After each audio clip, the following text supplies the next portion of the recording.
1982 সালে মহানাম ব্রত ব্রহ্মচারীর হাত ধরে প্রতিষ্ঠিত হয়েছিল শ্রী শ্রী মহানাম অঙ্গন আশ্রমটি।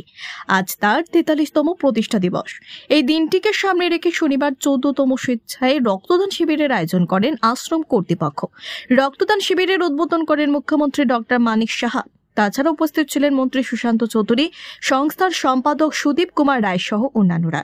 এই রক্তদান উৎসবে মন্দির কর্তৃপক্ষ বন্যা দুর্গতদের সাহায্যার্থে 50,000 টাকার চেক মুখ্যমন্ত্রীর ত্রাণ তহবিলে তুলে দেন।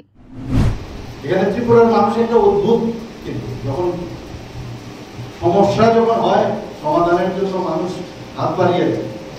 এবারে এত বড় ফ্লাড এখানে হয়ে গেল, আমরা কোনোদিন ভাবিনি। আমি যখন বটাপাতে গেলাম সাউথ আমাদের ডিস্ট্রিক্টে, সেখানে বৃষ্টিপাতের যে সংখ্যা সেটা হচ্ছে কত 600 মানে এমএল এর উপরে। সেখানে ভাবা যায় না, 563.6 এমএল সেখানে বৃষ্টি হয়েছে। ভাবা যায় না সেখানে এরকম বৃষ্টিপাত হয়নি। এখানে তো সবসময় জল জমে যায়।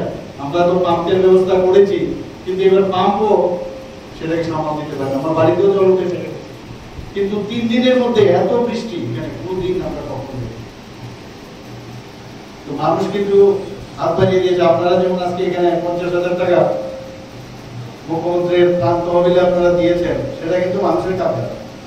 মানুষের একটা বিশ্বাস এসছে আমাদের উপরে, আমাদের সরকারের উপরে।